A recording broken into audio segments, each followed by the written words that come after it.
did find a really cool piece of petrified wood.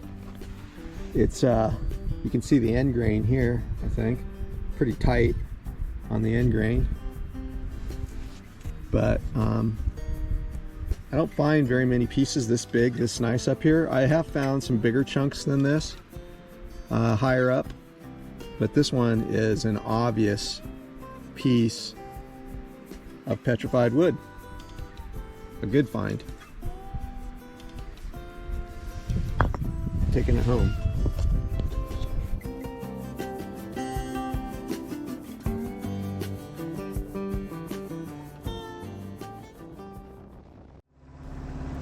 This isn't the first time I've landed this spot in a video, but it is the first time that I've mounted my 360 GoPro right at my seat base, and so it gives a pretty good perspective of what's going on inside the airplane for all the geeks out there that want to see what my feet are doing and the stick's doing. I almost always pick up my tail to make a turn.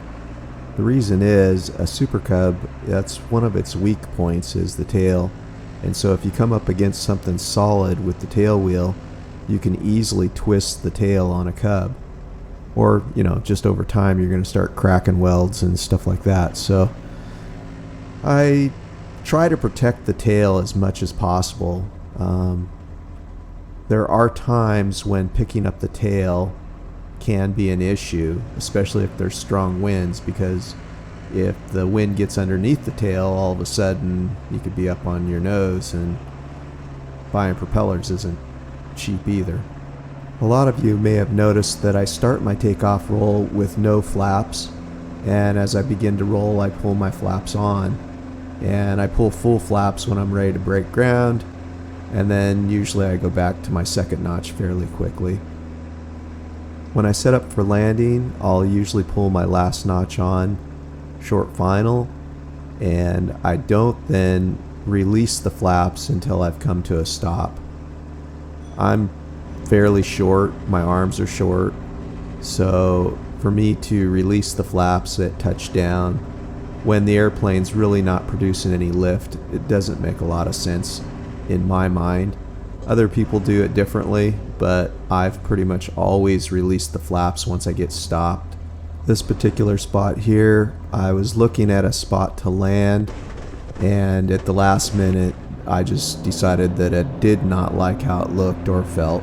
Rocks were really big, and I went on around. So I spotted this little sandbar in the middle of the lake on my way home. It kind of looks like the moon with the craters. I found a little stretch of it that wasn't too soft and muddy, and I went ahead and landed it. I didn't have my cameras on, so I hopped out, turned all the cameras on, and then came back around for another landing. It was probably blowing a good solid 10 miles an hour. This sandbar was less than 100 feet long, and I used most of it, even though it was blowing 10.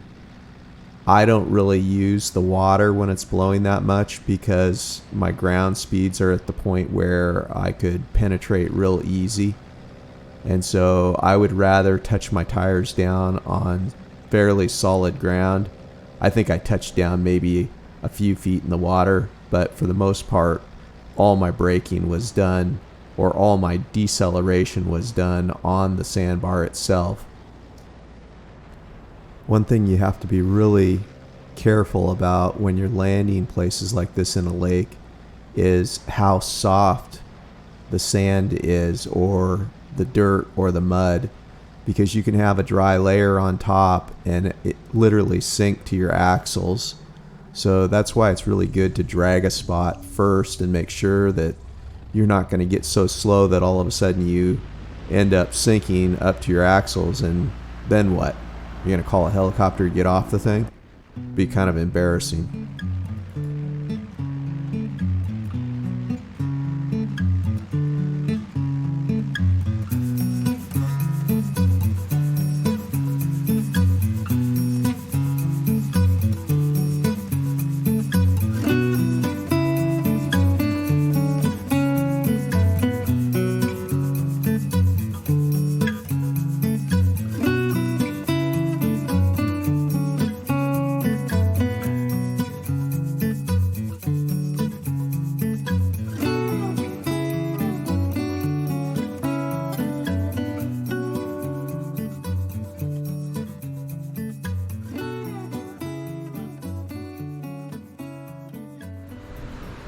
I use a brake system, and it's sold by Javron. I think there's some other people that you can buy it direct through. This has been in 2 of my Cubs I've built, and I like it. It's simple, and it works great. Lots of pressure, more pressure than you'd need.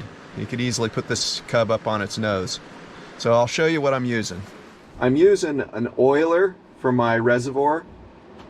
I think I bought it through McMaster Car. And then I'm using a 90-degree ball valve for my parking brake. The only thing about this parking brake setup is you've got to be in charge of it.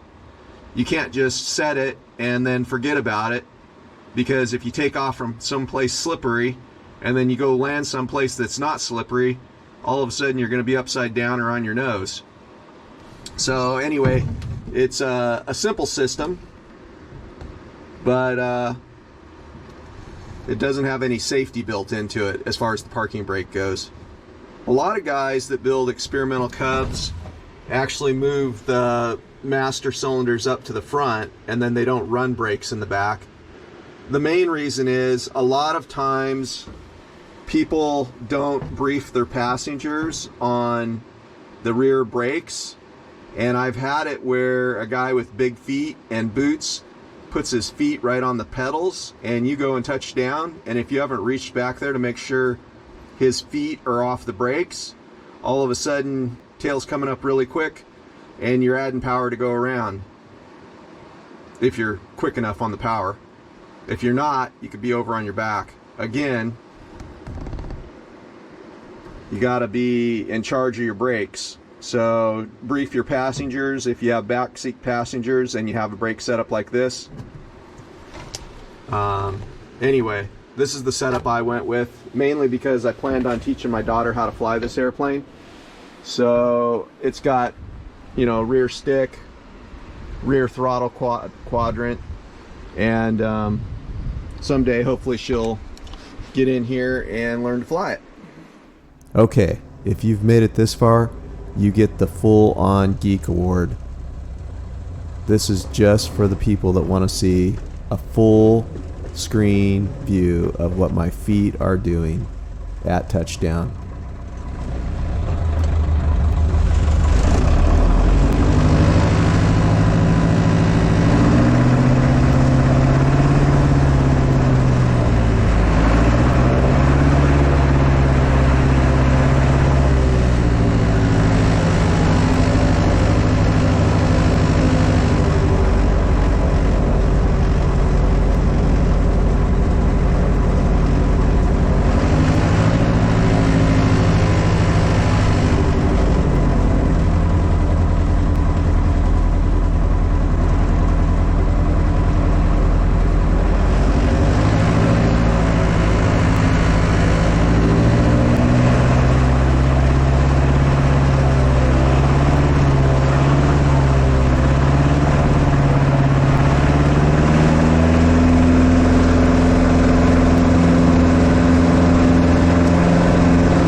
If you enjoyed what you watched here, please subscribe and hit the like button.